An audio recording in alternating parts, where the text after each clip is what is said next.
Srutakirti Prabhu joined Iskcon in the early days. He is a disciple of His Divine Grace A.C. Bhaktivedanta Swami Prabhupada. Prabhuji is very famous all over the world for giving Srila Prabhupada Kathas because he had a great fortune of traveling with Srila Prabhupada and being his personal servant. So Prabhuji has written this book, What is the Difficulty? And it is very famous book. The anecdotes and pastimes from that book are very sweet, very nice. So Prabhuji is very famous for this. He is invited all around the world. He resides now in Śrī Caitanya-Caritāmṛta, although originally he's from America. And then he resides here, and he's now, since the last couple of years, he has just been fully engaged in the service care of the devotees in reciting Srila Prabhupada's Katha. This is something he's been doing over the decades. So we have, this is one of the rare opportunities that we have to see Srila Prabhupada's personal servant, to hear from him directly. It is our great fortune today, and we shall welcome Prabhuji by loudly chanting Hare Krishna mantra once. Hare Krishna, Hare Krishna, Krishna Krishna, Hare Hare, Hare Ram, Hare Ram, Ram Ram, Hare Hare. Loving I think that you know what one of the qualities. So yes, some little more I sing on the Sheikh about Prabhuji's introduction. He is the longest serving Srila Prabhupada's secretary and servant, and also one of the board members of this Govinda. So we welcome Prabhuji. You get some Prabhupada Katha. Hare Krishna. Hare Krishna. Thank you all for being here this evening.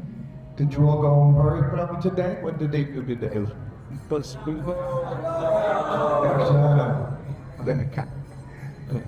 Everyone is recovered nicely from Hare Ram. sorry, The one timer.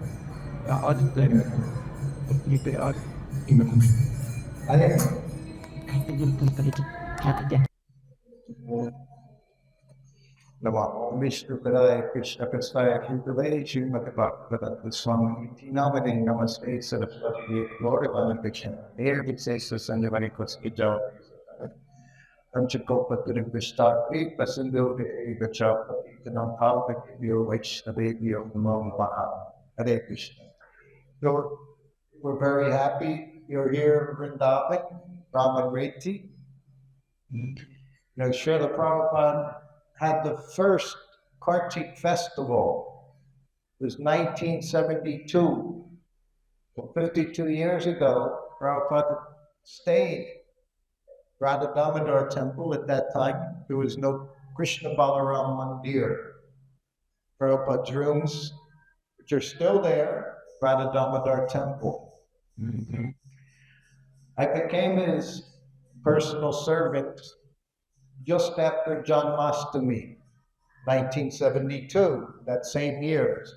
So in September 1972 at New Vrindavan, I became Prabhupada's servant, somehow or other. Prabhupada, even before September, in August of 1972, Prabhupada wrote a letter, and he was telling one of his disciples, I'm going to Vrindavan for Kartik. He said, and I will spend the whole month there. So Prabhupada was also, he was very excited, the idea of going to Vrindavan for Kartik. At that time, we didn't offer the lamps, the deeps. We didn't do that at that time. But what we did was we heard from Srila Prabhupada. Morning class, Srimad Bhagavatam, and in the afternoon, class. What was the class in the afternoon? Anyone know? Oh, you should know all these classes. You should have heard all of these classes. I recorded those classes for you. Nectar of Devotion, Bhakti Rasamrita Sindhu. Prabhupada went there to Radha Damodar temple, where we have Bhajan Kutir, Samadhi, and Srila Rupa Goswami. So he was very eager to go there and to speak Nectar of Devotion, Bhakti Rasamrita Sindhu. This was 1972. At that time, maybe 40 devotees came to Vrindavan for that festival. That was a lot. 40 devotees, 1972. And all those devotees, they came from the West. They came from USA, America, Canada. They came from England. They came from Europe. When I became Prabhupada's servant, of course, I took my first flight, for first time on an airplane. We were traveling from Pittsburgh to Dallas, Texas. It was still September.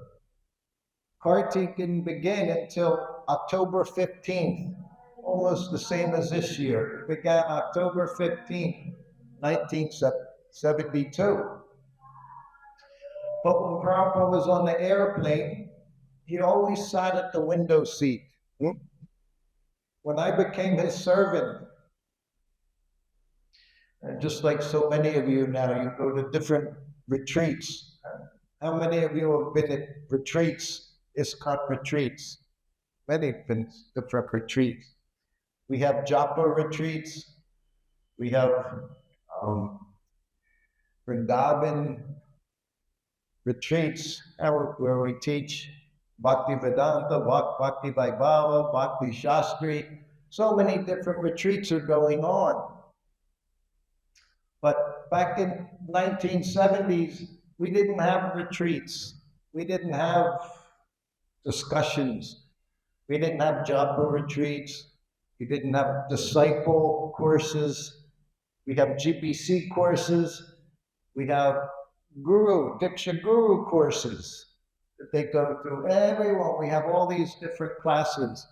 Only classes we had was Srimad Bhagavatam in the morning, Bhagavad Gita in the evening.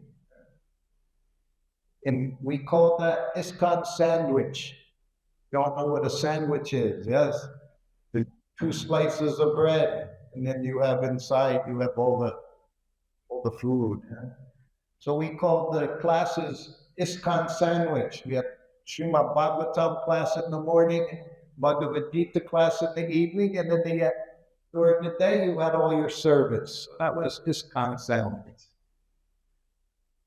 So when I became Prabhupada's servant, I had been in New Vrindavan for 16 months.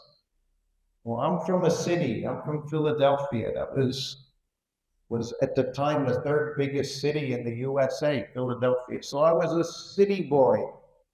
And I went to New Vrindavan. I didn't know anything about farms. I'd never seen a cow until I was 19 years old and went to New Vrindavan. First time I saw a cow. Just see how Prabhupada has changed our lives. I didn't know how important cow was. So then in New Vrindavan, I was milking cows every day, 5 cows I would milk twice a day, making fences, baling hay, everything. And then by magic, I became Prabhupada's servant. His secretary, Shyama Sundar. Some of you should know Shyama Sundar. He wrote the book Chasing Rhinos with the Swami. 3 volumes, one wonderful reading, so exciting. So he was Prabhupada's secretary. We had very distinct services. He was secretary, so he arranged all the travel.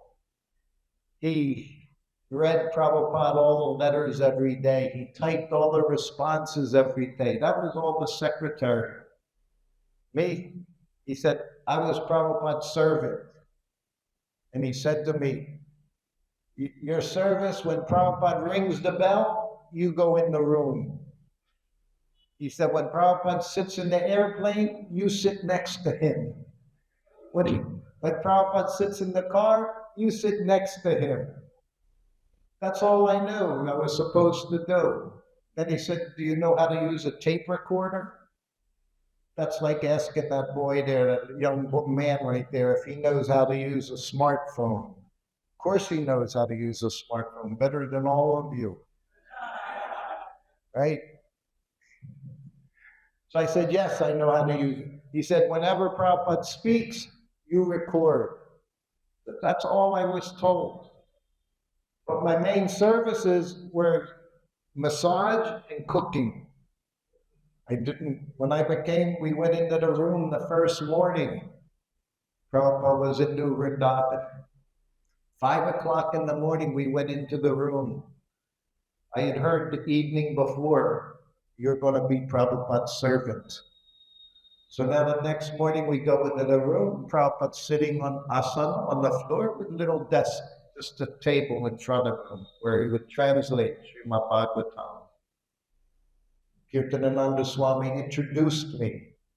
He said, this is Srutakirti. He's going to be your servant. Now, one thing you have to understand, Prabhupada didn't ask for servants. His servant had left a few weeks before. And Prabhupada didn't say, where's my servant? Who's going to take care of me? This is not pure devotee. Pure devotee never asks for anything except one thing. Hey, Prabhupada said, I asked my Guru Maharaj one question. What's that question? Ah, very good. You all know that. You should all know that's the only question. Only question one disciple asks, how can I serve you? Right? This is the question from disciple. So now we're in the room and Kirtananda said, this is Srutakirti. He's going to be your servant. And then Kirtananda said, he's a very good cook, but he doesn't know how to massage. Prabhupada said, anyone can massage. That wasn't true. Prabhupada was very particular about massage. Every day I massage Prabhupada, twice a day. Noontime, 11:30 in the morning, was full massage with oil. What do we use on his head? Sandalwood oil. And on his whole body, mustard oil. So why sandalwood oil on the head? Keeps a cool head. Prabhupada said, keep a cool head.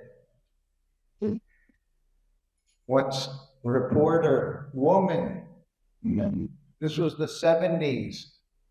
In the 70s in the United States especially, we had a thing called women's liberation. Very, very big. Women want to be liberated. Do everything a man can do. They could do it. And they wanted to do it. So this reporter, she was a woman. They deliberately, when they arranged the interview with Prabhupada, they deliberately arranged all the people involved were women. So the person working the camera was a woman. The one working the audio was a woman. The one doing the interview was a woman. They wanted to show this Swami from India. Women can do anything a man can do. Because Prabhupada would say, women should be under the protection in the youth of her father, and then of her husband, and then in old age of her son. So Prabhupada would say this so many times. So sometimes the women, they become very upset.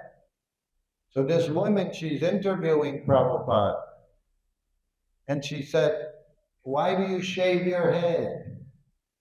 Prabhupada didn't care for that question. That means you have no real interest in understanding about God, about philosophy. You ask, why do I shave my head? So she said, why do you shave your head? Prabhupada looked at her. She had mini skirt, legs, all her legs showing up to here. Prabhupada looked at her. He said, why do you shave your legs? He said, keep a cool head, warm legs, Prabhupada.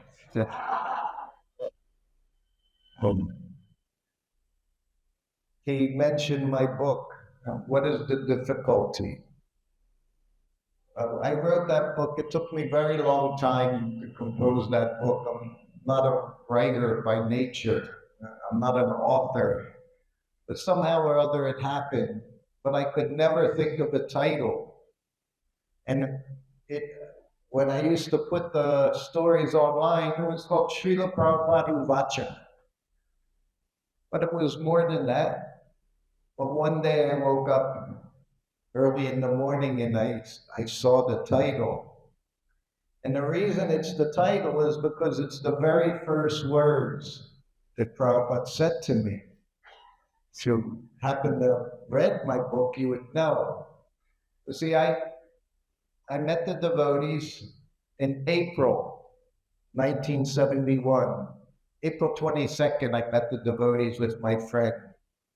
And we were both searching for God.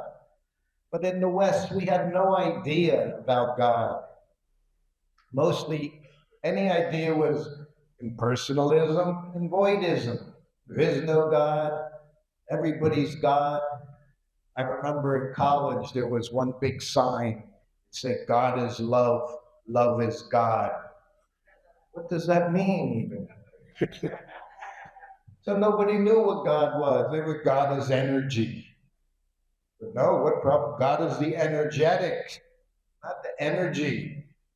Energy coming from God. See, we learned everything from Srila Prabhupada. So we were searching for God. And these devotees, they were at the park. Every day the devotees would go out and chant. Every day, 12 hours a day. That was what we did in those years. Everyone, so many people came to the temple. So we saw those devotees and they were chanting.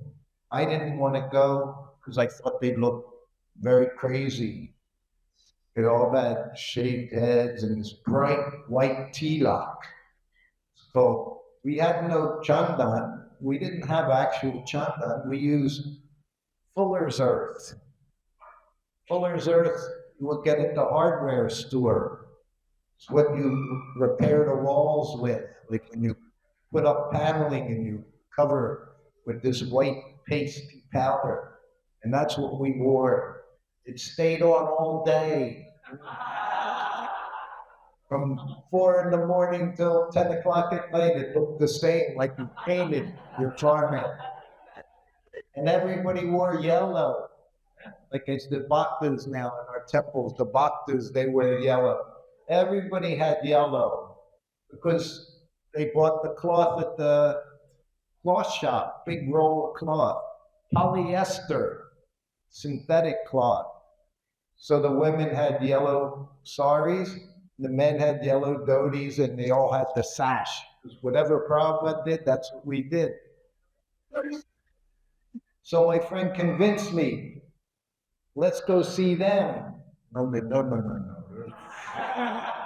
They're from a different planet. And they were from a different planet. They were from the spiritual world. So then we went, and immediately I went to this one man. I was 19 years old, he was 20. Maybe he was in the temple for 2 months, 3 months. Krishna book had come out 6 months before. So I said, you know God? And he's very happy. He said, yes. He told me God's name. He told me his address, his mother's name, his father's name, what he ate, what he did, everything about God. This was Srila Prabhupada, what he brought to the whole world.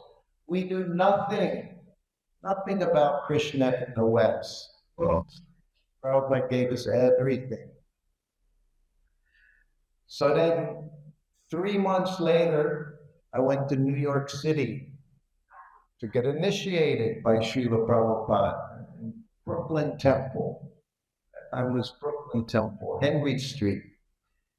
And we drove from New Vrindavan. It was about a 10-hour drive from New Vrindavan. And we went to New York City. We went to the temple, like 5 of us.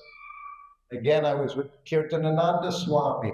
He was Prabhupada's first sannyasi, one of the very first disciples. The first person that Srila Prabhupada taught how to cook was Kirtanananda. And he taught me. That's why he said he's a good cook, because Kirtanananda taught me how to cook. So now we went to the temple there. The temple room was not very big. Whole temple room was smaller than the Mandir here, Krishna Balaram Mandir. They had Radha Govinda, beautiful Radha Govinda deities. Prabhupada is in the back of the Vyasasan. And from the back where Prabhupada sat, there was no one. So Prabhupada always had a view of the deities. And the men would be on one side, and the women were on the other side. And I was with Kirtanananda.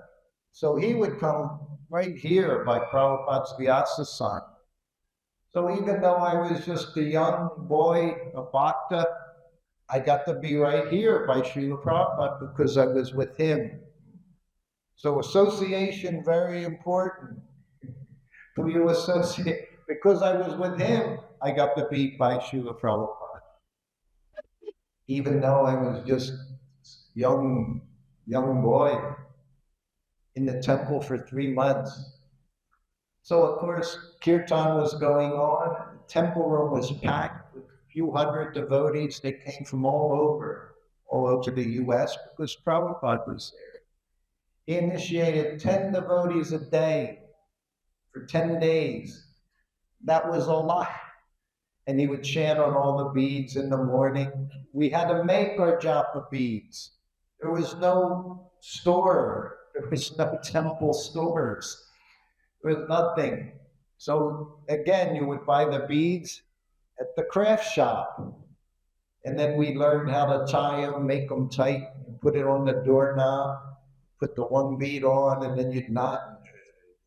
And we made our neck beads. They're not Tulsi. Prabhupada said, good as Tulsi. This was Prabhupada. Very, very kind. So the kirtan is going on and the temple room's packed with devotees. And it's July, very hot, just like here, hot and humid. And I'm standing and everyone's a kirtan. And everyone's packed in. And then the kirtan ended and Prabhupada started chanting Premadwani prayers. So now everyone has to get down, offer obeisances. Nobody just stood there like this in those days. Oh, everybody offering obeisances. Prabhupada was saying the prayers. And I was right there, and I'm down. And I'm seeing Prabhupada for the first day. And I just wanted to keep looking at him. Prabhupada's face, his eyes. We would see Prabhupada's eyes and he loves Krishna. And his eyes were always sparkling. They were like diamonds. They were always wet, Prabhupada's eyes. And you could see his effulgence. It was just like he was in color. Everything else was like black and white. He shone. So we finished the prayers. And now everybody starts offering obeisances. Namo Vishnu Padaya Krishna Prasaya Bhakti. But I was eager to get up and look at Srila Prabhupada. So I'm going, Namo Vishnu Padaya Krishna Prasaya Bhakti Swami. And I finished quicker than everyone around me. And then I went to sit up. But everybody else was still down. And when I went to sit up, I sat on the head of a brahmachari behind me because we were all so tight. So he wasn't very happy that I sat on his head and he pushed me. And when he pushed me, I flew on the Prabhupada's Vyasasan like I was diving for his lotus feet. I wasn't. But that's what it looked like. I dove and I went right on Prabhupada by his lap. And Prabhupada looked and said, what is the difficulty? Was it? He says that many times. If you look it up in database, what is the difficulty? Prabhupada would say this Krishna consciousness is so nice. We chant, we dance, we take prasadam. What is the difficulty? But then he said it a different way when he said to me, he was wondering why I flew onto his feet. So that was my very first meeting and his very first instruction. What is the difficulty? So then when I became a servant, now it's New Vrindavan, this is 16 months later. Now I have my Brahmin initiation. I'm cooking in the kitchen. So they bring me into the room, Prabhupada's room, and he's sitting on the floor. And after he introduced me, then Prabhupada reached under his desk and he grabbed his lota. Everybody know what a lota is? You don't have lotas anymore here. Prabhupada, I didn't know what a lota was. I heard about Prabhupada's lota. Prabhupada's lota was famous because when I joined, April 1971, Prabhupada had gone to Russia. You all know Prabhupada spent 1 week in Russia, huh? And he initiated one person. Imagine, he planted the seed of devotion in one young man. And from that one person that Prabhupada planted the seed, now there are tens of thousands of Russian devotees, just by Srila Prabhupada giving Krishna to one person. So when he was there, in those days when I was young, we would hear Russia, communist Russia, they don't believe in God.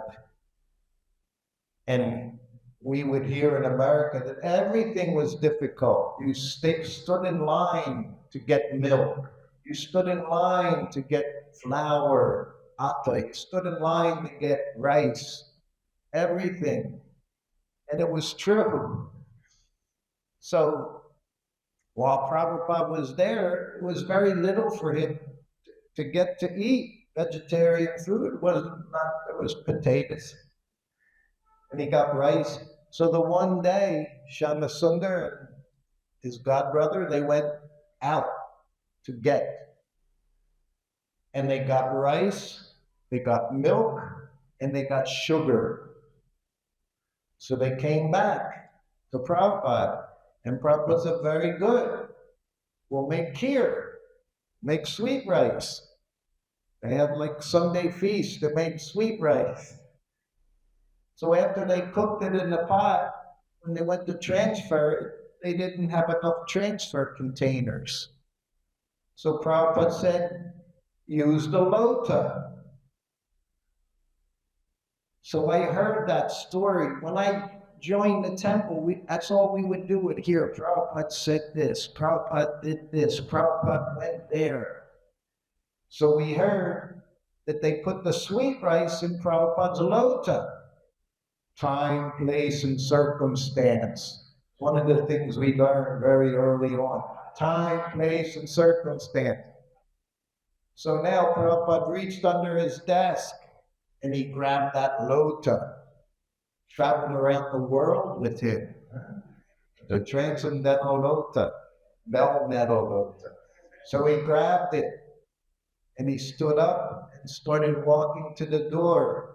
And he gave me my very first instruction as his personal servant. He said, follow me. That's all you have to do, your whole existence, life after life, you follow your guru. So the very first thing he said to me, follow me. But it was literal. But we can see things, many levels. So I understood, follow him. So we walked out the door. We walked a few steps. He said, wait here. I stopped. And then he went off behind the trees. And then he came back. And he handed me the lota. And he said, wash it, soil and water, dirt and water. Wash it, put it back under my desk. So my very first service So Prabhupada was cleaning his lotus after he used the bathroom. This is all very instructive. This is our business. We're all just servants. Prabhu, he introduced me properly. He said he was Prabhupada's servant. When I'm in the USA and they speak to crowds, they go to university, colleges, schools, they'll say it's Srutakirti Das. He traveled with Srila Prabhupada for 2.5 years. He was his secretary. Because they don't like to say servant. No one wants to be a servant. Everyone wants to be master. That's why we're here. We wanted to be master. We came here with that desire. So when they would say that he was Prabhupada's secretary, I'd say, no, I was his servant. I was not his secretary. But this is our business, servant. Before even I was his servant, I was with Prabhupada in his garden in Los Angeles. He had a nice garden, just like here at Krishna Balaram Temple. Prabhupada has his garden. So in Los Angeles, New Dwarka, he also had a garden way back, the original garden for Prabhupada. And Prabhupada said it was his favorite place in the whole world because it had Tulsi all around. There were Tulsi plants. He said it was his favorite place, this garden.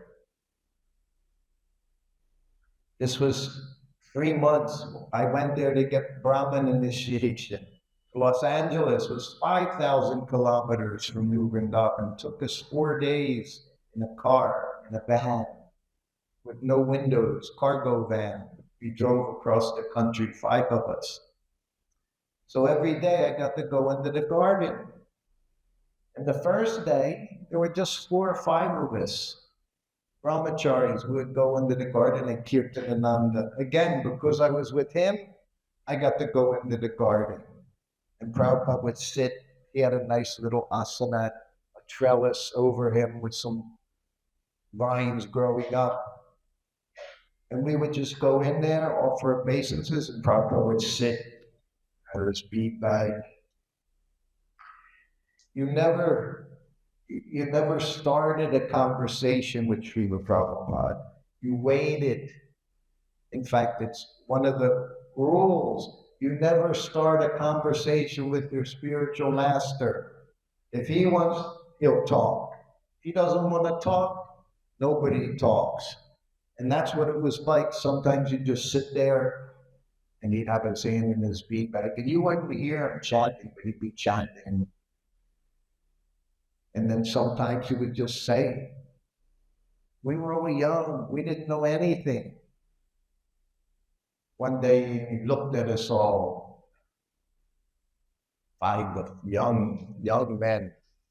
He looked at us. He said, what color is Krishna?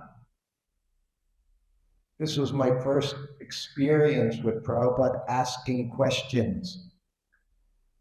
And as soon as he asked it, I thought, that's a funny question. And I'm thinking, Prabhupada asks trick questions. He always asks trick questions. He liked to see his disciples confused. He said, what color is Krishna? And right away I knew I'm not raising my hand because something's funny here. So one boy raised, Prabhupada, it's described in Krishna book. He was a smart boy. He's going to quote Shastra. It's described in Krishna book that he's darkish like the monsoon cloud, blackish like the monsoon rain cloud. Prabhupada went, I knew it. Prabhupada said, Krishna's blue like the sky. He said, that's why the sky is blue, because it's reflecting Krishna's bodily effulgence.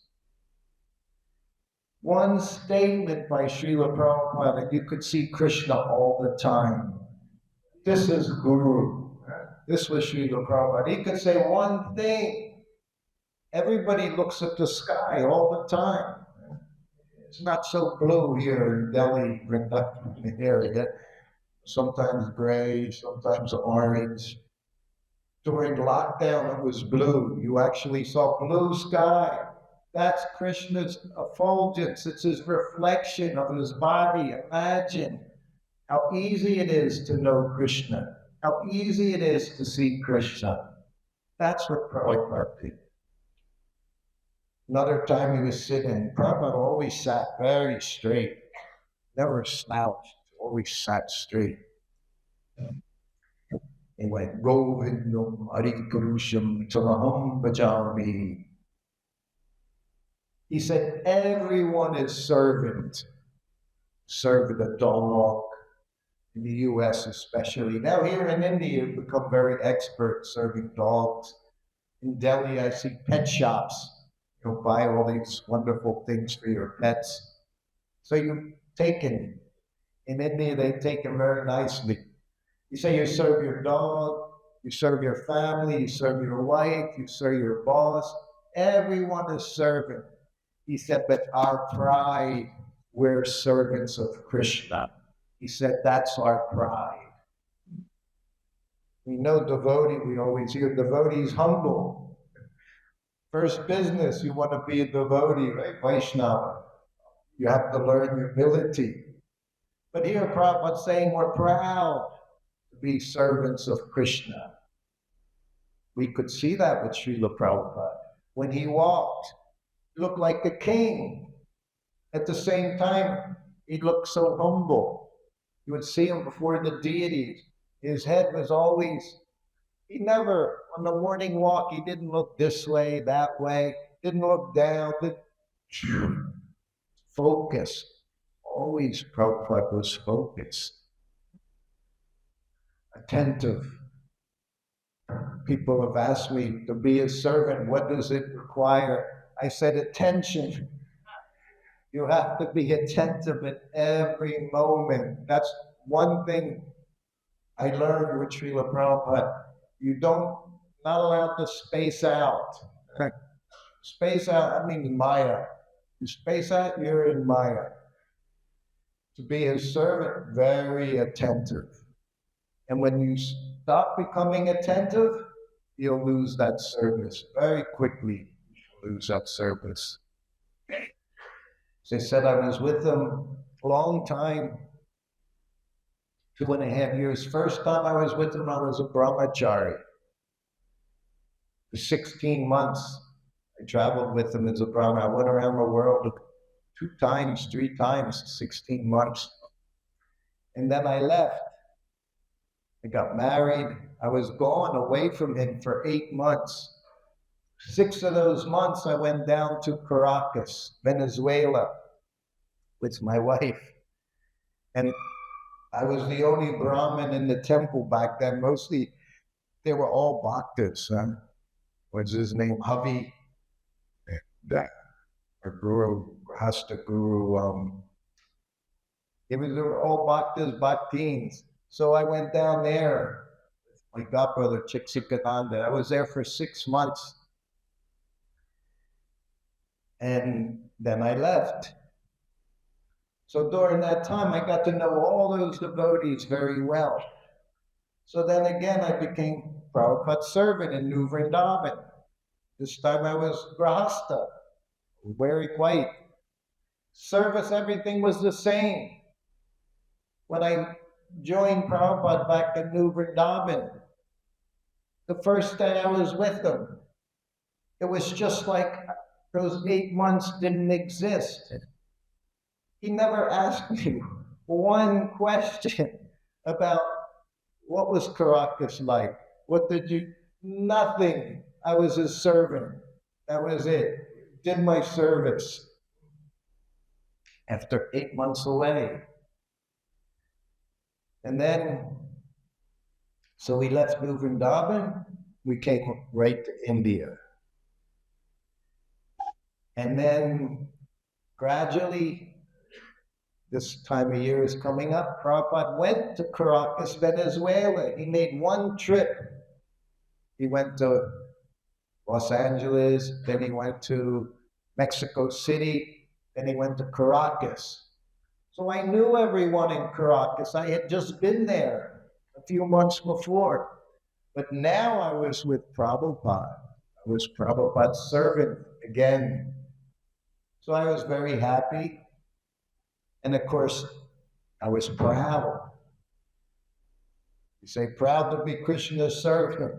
I was proud to be Prabhupada's servant. So I was very eager to get to the temple. We get to the temple, and Prabhupada comes and he sits in the Vyasasana they had for him, and I'm standing right there. Prabhupada sits down, and I'm looking out into the crowd, seeing it with this godbrother. Because I was with Prabhupada. I felt very happy, very proud. And while I'm standing looking at my godbrothers and godsisters, something hit me in the head. Prabhupada took his socks off, rolled them into a ball, and threw them at me. Because I wasn't doing my service. That was my job. Take care of Prabhupada, take his glasses out, open the Bhagavatam, grab his cane, make sure the water is there. This is what it means to be attentive in your service. But I forgot all of that because I was busy being proud of my service that I wasn't even doing. And Prabhupada threw his socks on my head. So I had interesting encounters with Srila Prabhupada at the Vyasasana. From Mexico City, Prabhupada we flew Mexico City to Caracas. So it was a few-hour flight. So Prabhupada had, in the temple, Prabhupada, we always knew what he did. But when Prabhupada went outside of the temple, you never knew what was going to happen and how we would interact or not interact with the people outside in the karmi world. So one thing, whenever Prabhupada traveled, what did he bring with him? Besides his disciples and his books, prasadam. Always traveled with prasadam. Every time we went on the plane, we had prasadam. And as soon as those lights would go out, fasten your seatbelt light would go out. That means you can put your table down. So that meant for Prabhupada, time for prasadam. So on this flight, one flight from Mexico City to Caracas is like 10 o'clock in the morning. And we're sitting, Prabhupada's at the window seat, I'm in the middle, and next to me is his secretary, who's Paramahamsa Swami. And we're all in dirty kurta, shaved heads as usual. So the light goes out, and Prabhupada looks at me. He didn't even have to speak. He would just look at me, and you should know what to do.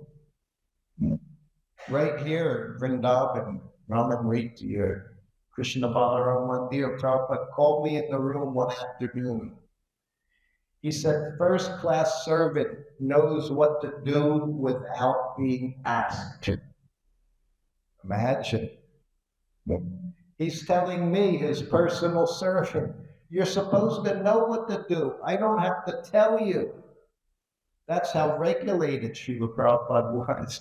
You should always know what to do. You should know what temperature the water should be for his bath. You should know how to cook, what to cook, know how to massage, know everything. He said, second-class servant, you tell him what to do and he does it. Imagine. That's not first class, that's second class. And third class servant, he said, you tell him what to do and he doesn't do it. Or he does it begrudgingly. Prabhupada used that word, begrudgingly. It means you don't even want to do it, but you'll do it because you have to. So he said that to me. So, anyway, we had this bag of prasadam. So Prabhupada's at the window seat. He looks at me, I knew what to do. He didn't have to say, okay, I'm ready to take prasadam. I know it is because that light went out. It means it's time for prasadam. So I took this package out of the bag. It was aluminum foil, and inside was mori, puffed rice. One of Prabhupada's favorites from when he was a little boy. He said puffed rice, one of his favorite preparations. And he said puffed rice is innocent. You know what that means? Puffed rice is innocent. It means you can eat it late at night and it won't disturb your stomach. Very easy to digest, very light, innocent, Prabhupada said. So I opened up the foil. There's no spoon, nothing, just the puffed rice and peanuts. I opened it up and I put it on Prabhupada's table. Maybe you've seen video, you can see Prabhupada chewing. He chewed very, very well. He would push the prasadam in his mouth. So he's taking for about 5 minutes or so. And then he looked at me, he said, okay. Okay means I'm finished, the rest is for you. So he ate half of it. This again, he could have eaten all of it, but he ate half of it because that's all there was. We're his disciples. His duty is to take care of us. Our duty is to serve him. His duty reciprocates. He takes care.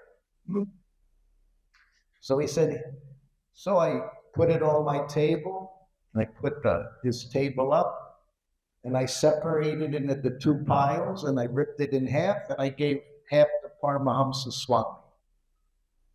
So now Prabhupada's sitting there quietly, and Paramahamsa and I were eating Prabhupada's remnants. Maha Prasadam we're eating. Yeah, every day we eat Prabhupada's remnants. Greedy is very important in Krishna consciousness. Sometimes you have to be greedy. So we were greedy for Prabhupada's remnants. So now we're eating Prabhupada's puffed rice, modi, prasadam. And this stewardess is walking down the aisle. And of course, we look very different than everyone. And she stops right in front of us. And she reaches past Paramahamsa, puts her hand in my plate of puffed rice. And she grabs a handful and she puts it in her mouth. And she looks at me. She said, this is very good. What is it? It's puffed rice. She took Prabhupada's Mahaprasadam. And Paramahamsa, he's still eating. And Prabhupada, he's also not paying attention. She's talking to me. And then she said, oh, why are you eating now? And we said, well, we have a special diet. We're all vegetarian. And she said, can I get you anything? She said, if I like, I can get something from first class. So I looked at Prabhupada, he said, hot milk. So I said, well, 3 hot milks. Whatever Prabhupada did, that's what we do. At least when it came to taking prasadam. Not getting up 1 o'clock in the morning, that we didn't do. And she said, would you like anything else? I can get fruit, cheese, bread. I looked at Prabhupada, he said, okay. I said, yes, we'll all have.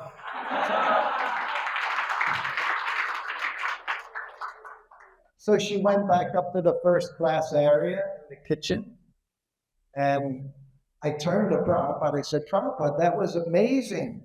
The fact that she took food off of my plate and ate it. No one does that. So I said, Prabhupada, that was amazing. Prabhupada didn't answer it. He said, women have natural tendency to serve. Bhagavatam, Prabhupada said it. Easier for a woman to become Krishna conscious. Look at all the men sitting up here in the front, women very kindly sitting in the back there, very humbly. They can become Krishna conscious. Easier, Prabhupada said. So he didn't answer what I said. I said it was amazing that she took your Maha Prasadam. We would die for that prasadam. When I would go out with the plate, the devotees, they'd fight one another, try to get to the Maha Prasadam. So she came back and Now she gives us she cut the fruit, everything. She was such a nice young lady. So anyway, that was one of the most mystical things I ever saw with Srila Prabhupada, was this woman taking the prasadam without being asked. So I told that story once many years ago, almost 30 years ago, in the 90s, in Los Angeles, New York. And after I told it, I spoke for like 2 hours. And after I was done, one devotee boy came up to me. He said, "Can I tell you a story?" I said, "Okay." He said, "I go out with a group of devotees, and they would go Mexico, South America." He said, "We would go from town to town, village to village, do Harinam in the town square, and then we go out in our Jeeps, the four-wheel drives, and go to different farms, ranches, and try to distribute Prabhupada's books." So he said one day, we were out somewhere in Brazil. He said, "I'm deep in the jungles, and we found one village area, and we chanted." He said, "Then I got in my Jeep and driving. So I stopped at this one residence, this one farmhouse." He said, "I get out and I knock on the door. And a woman answers. And she says, 'Hare Krishna.'" And he was in shock, because no one had ever been down there. No one had ever distributed Krishna anywhere there. And she invited him into the house. And he sees picture of Prabhupada, picture of deities, bunch of and he said, "You're a devotee?" She said, yes. He said, "Well, how did you meet the devotees?" She said, "Well, I was an airline stewardess." She was the woman that took the prasadam from Srila Prabhupada 20 years before. So after that, she became a devotee just by taking Srila Prabhupada's Mahaprasadam. She was devotee. She's been to Vrindavan. She became a devotee decades ago, just by seeing Srila Prabhupada tasting this prasadam. So we're all very, very fortunate. All day long, every minute, Srila Prabhupada has given us Krishna. Looking in the sky, you see Krishna. We have here, you have this flower here, right in MVT, we have it, jasmine. They're called night queen. Night queen, it's called in English. It's when the sun goes down, you can start to smell this jasmine flower. Very special, small flower, very, very fragrant. And the fragrance comes out at night, and in the morning again, it's gone. So I would give Prabhupada massage every evening, wherever we went, around 10 o'clock at night. That massage, there was no oil. And Prabhupada would sit up in the bed. Sometimes he would lie down in the bed on his back, massage his legs and his feet. So there in New Georgia, when it was the season, you could smell that jasmine. So I would go pick it. I would pick a bunch of the jasmine flowers, and I would bring it to Srila Prabhupada and put it on the pillow. So he would lie there as I would give him a massage. And he had his head just so he could always smell the flowers. So the one night I'm massaging his feet, and Prabhupada, and he said, "This is Krishna." Not difficult to see Krishna. The devotee sees Krishna everywhere. That's what it means. Everything. That fragrance, that's Krishna. That beauty of the flower, that's Krishna. The devotee sees Krishna. So this is how the Guru, this is how Srila Prabhupada trained us to see Krishna. Every moment you can see Krishna. And then you can see Krishna face to face. You know that one was, in those days, Prabhupada would give a lecture, especially in India, to the Indian community. So sometimes they would be a little arrogant. So Prabhupada, at the end, he said, any questions? So this one Indian man, he said, so have you seen God? And Prabhupada said, well, if you move over, I can see him. You're in the way. The deity was the ultimate. So he said, yes, I can. He said, but you have to move out of the way. I can see this. So Prabhupada had a very nice sense of humor. On the airplane, Air India, I was on an Air India flight last month. I think it was the same plane that had Srila Prabhupada on it. It was so old. Everything was vibrating in this plane, everything inside. It didn't matter, but the screens didn't work. It was a very old airplane. Anyway, Air India was very nice then. And we were flying from Delhi to Mumbai. And we're sitting, and Prabhupada didn't fly first class, he flew coach. He flew first class once, twice. He said, what's the use? He said, we don't need all this space. He said, we don't eat their food. We don't drink their drinks. He said, why pay so much for a ticket? They would sit in the coach part. So in this Air India flight, we're sitting down and we're waiting as people are boarding. And they had music playing. And it was Indian classical music. It was tabla, sitar, very nice. And Prabhupada's at the window seat and I'm sitting next to him. You know, when you have your hand in your bead bag because you want to look like you're a devotee, even though he knows you're nonsense. And we're sitting and the music's playing. And Prabhupada looked at me. He said, do you like this music? And I got frightened. Nobody was chanting Hare Krishna, so before I could say anything, he looked, he said, it's very nice. I said, yes, Prabhupada. So I told that story once. Next to me was my godbrother, who also traveled with Prabhupada at a different time. He said, Prabhupada did the same thing with me. He said, we're sitting in the plane and that music's playing, and Prabhupada looked at me, he said, do you like this music? I said, yes, Prabhupada. Prabhupada looked, he said, it's sense gratification music. Whatever you did, you're wrong. That was Prabhupada. That's how he trained us. He has to tell you, even if you're right, you're wrong. Another servant, Prabhupada asked for a book on his bookshelf. Prabhupada said, get me this book. And this one, Prabhupada said, no, not that, the blue one. And he's looking, he couldn't see. And he said, this one? He said, this one here, Prabhupada, this green one? Prabhupada said, yes, the blue one. So he's calling it green, and Prabhupada said, no, it's blue. If I say it's blue, it's blue. Doesn't matter what you say. And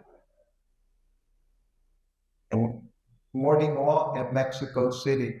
See, I never asked Prabhupada a question. And very rarely would I respond to a question because I knew I'm going to be wrong. And he's on this walk in beautiful garden, botanical garden in Mexico City. And all the devotees are there, the GBC sannyasis there, the big book distributors and the temple president, and me holding the microphone, servant walking. And Prabhupada stopped. And there was this big tree, but it was dead, just branches, no leaves.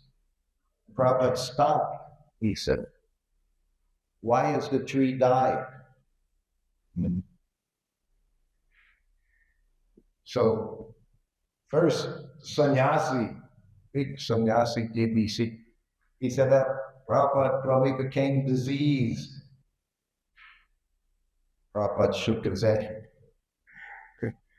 So then another devotee raises his hand. So Prabhupada became old and died. Prabhupada shook his head. We covered everything with birth, old age, disease, and death. I'd already covered disease. So now everyone's wondering. I'm next to Prabhupada for 2 years, next to Prabhupada. And I'm thinking, what's the answer? What does he want to hear? What's he teaching us? Our whole lives, what is he teaching? I'm thinking, what does he want? So I said, Prabhupada, the spirit soul is gone. Prabhupada said, yes. Not that I saw it that way, but I knew that he saw it that way. And that's our business, is to understand how the devotee sees things, not how you see things. We don't see clearly. Unless one understands they're not this body, whatever you see, it's just illusion. One has to come to that platform. Tattva Brahma Jigyasa. You have to come to the Brahminical platform, not this body. And Prabhupada was always trying to show us, and the morning walks were very good. Everything was good. If you were with him, you learned something. In Hawaii, you walked out the door. In Hawaii, the property, they have lychee, mango trees, still there. Now they're so old. Still they give mangoes and lychee sometimes. So Prabhupada's walking, and he looks at the ground. And on the ground, there's bird poo. Know what poo is? Bird droppings on the ground. And Prabhupada looks. He looks at us. He says, what does this mean? In other words, you see bird poo, and what does it mean? He said it means that bird goes there every night and sleeps, just like you go in your room every night and sleeps. He said the bird's doing the same thing you're doing. The only difference is in this human form of life, you can become Krishna conscious. Otherwise, you and the bird aren't any different. He finds a nice spot, he makes a little nest, he sleeps there. He's got his family there. The lady bird lays eggs, they raise them, he goes, everything's the same. And he would show us this over and over again. What's the difference between you and this animal? Unless you're practicing Krishna consciousness, nothing. Maybe you sleep in a nice bed with silver posts going up. Sleeping is the same. When you come to India, you realize that. You'll see, you can sleep anywhere. Once you're sleeping, doesn't matter. Doesn't matter. So you can only eat 2 chapatis, whoever you want, 2 chapatis, 4 chapatis, 6, whatever it is. Everything's same. But we're very fortunate. Srila Prabhupada has given us Krishna. We were on one morning walk. This was San Francisco, another park. Prabhupada would walk in the parks, and he would walk on the beach. He didn't walk at shopping centers. He didn't go to the mall to walk around, see what was for sale. No, he liked to walk in nature. Krishna, mode of goodness. We say, had a country mode of goodness. Cities passion. What's ignorance? Brothels. Ignorance. So we're again on a morning walk, and it's up on the hill. And in the distance, you could see the city, San Francisco, the big skyscrapers. What did Prabhupada call skyscrapers? Skyscraper. Scrap is an English word. It means trash. It means junk, refuse, scrap. So Prabhupada called them skyscrapers. There's nothing, pigeonholes, he would say, live like a pigeon. These big skyscrapers. So you could see them more walking. And then Prabhupada stopped at this one spot. And it was a children's playground. And it had a gate, an entrance, and it had a trellis thing. And it said above it, it said, Fantasyland. Fantasyland. And Prabhupada stopped. And he had his cane and he said, Children's Fantasyland. And then he pointed to the city in the distance and he said, Adult Fantasyland. This is what it was when you were at the things that we thought were so amazing. He was not impressed. Not impressed. I was with him on a train from Zurich, Switzerland. Train ride from Prabhupada went to St. Moritz. 1970, St. Moritz was the most famous ski resort in the world and the most expensive ski resort in the world. It was April, and somehow or other, Prabhupada was recommended to go there to rest for a week in the Alps, in the ski resort area. He was shown a postcard of the mountains, the Alps, wild flowers all around. Must have been taken in June or July, not in April. So we were in Zurich, and it's cold. It was winter time still. April in Zurich, Switzerland, it was winter. And Prabhupada got on the train with myself and one other young brahmachari. His name was Jai Hari. And the three of us traveled on this very scenic train. It went all through the mountains, and we took the train just last year. My wife and I, we went there for 50th anniversary. So we were on the same train, beautiful ride, beautiful mountains, everything nice. So we're on the train, and it's snowing out, a blizzard. Snow everywhere. So you could just see snow all up in the mountains and the trees, everywhere, snow. And Prabhupada's sitting at the window seat. And Jai Hari and I were sitting right next to Prabhupada. And we're looking at the mountains and the snow, and we're thinking, everything so incredible, so beautiful. Snow and it very beautiful. So we're looking and we're enjoying like anything. We're not even thinking Prabhupada's right next to us. We're covered. And we're looking, and then Prabhupada turns to me. He said, what do they call this place? I said, St. Moritz, St. Moritz. He said, they may call it St. Moritz. I call it St. Hellish. He said, not a living thing to be seen anywhere, everywhere, just snow, no leaves, no living thing anywhere. So then we both turned away and started chanting Hare Krishna. The devotees, they asked Prabhupada, is there snow in the spiritual world? He said, yes, but it's not cold.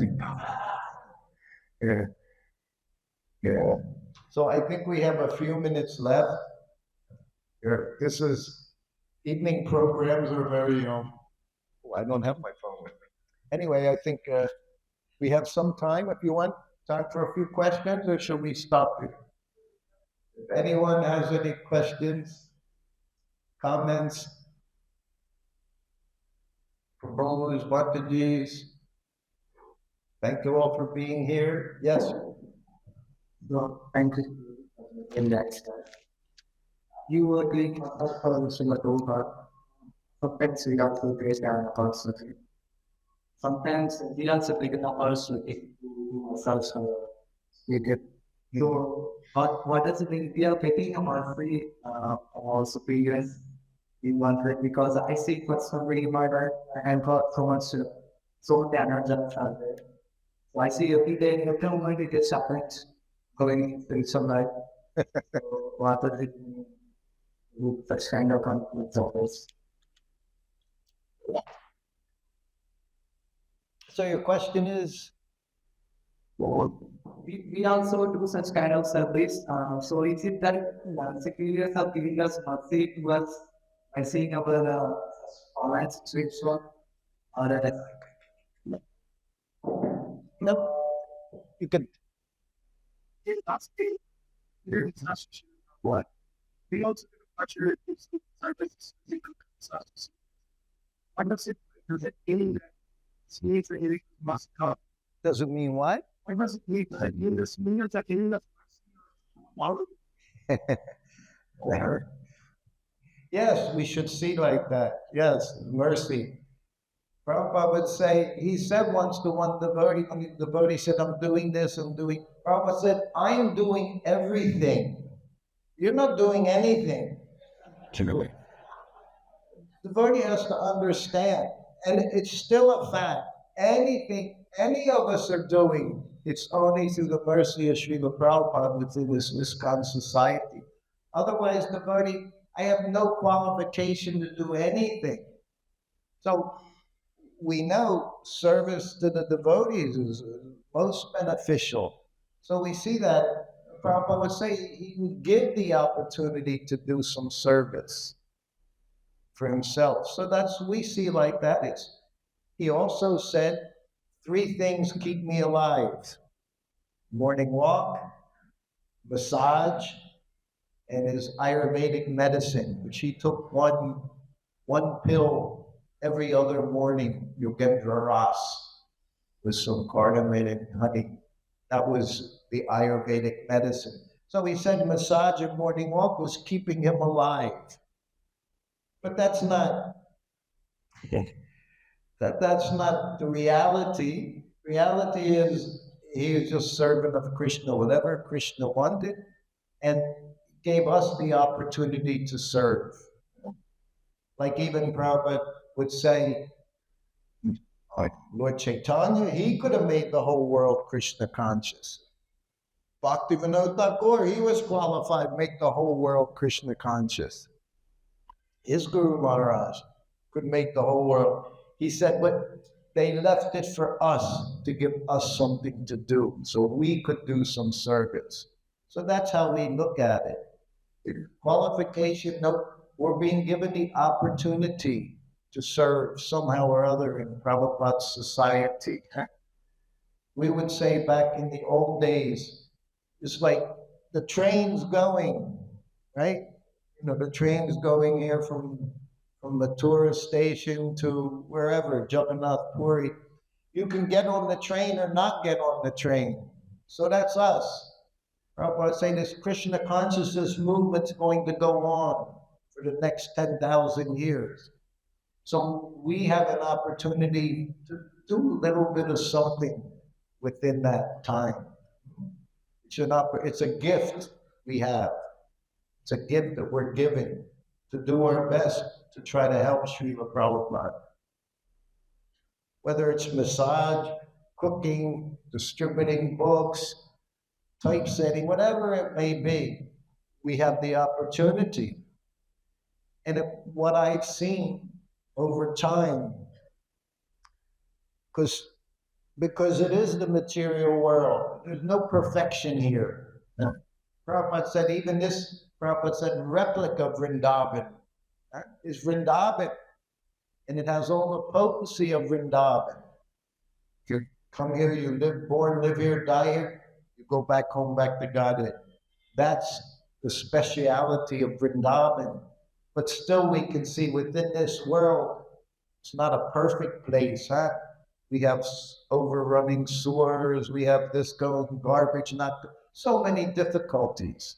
But still, it's Vrindavan in this world.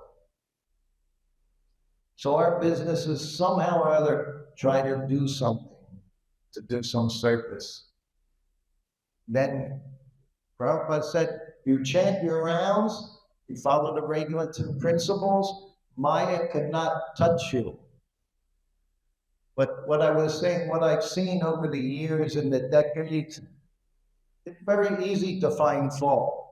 Find fault in others, find fault in the society, oh, this is going on and this is going on and this. and go away. And think, I'm going away because this society is not perfect. When actually, because of your offenses, you're being forced to go away and not have the opportunity to do service within Srila Prabhupada's society. This world is not perfect. Prabhupada said that when someone comes, pure devotees don't come. We're coming to become devotees. We come to the society to become devotee. So we're not perfect. So if we start pointing out this person's wrong, this is wrong, that's wrong, then we're going to fall away.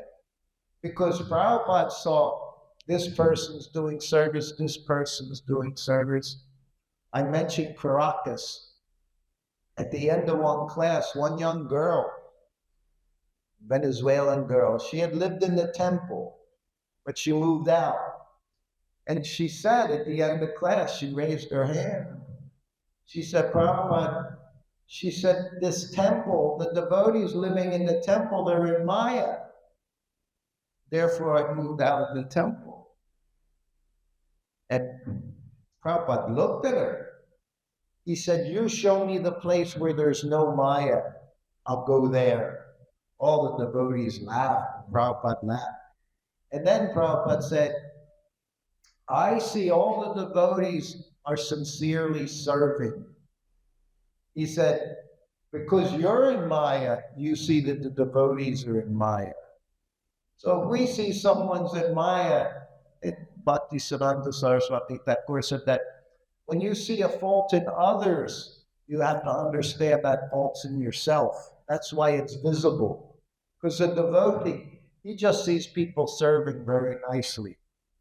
So that's the vision that's required in this society, big society. One has to have that vision.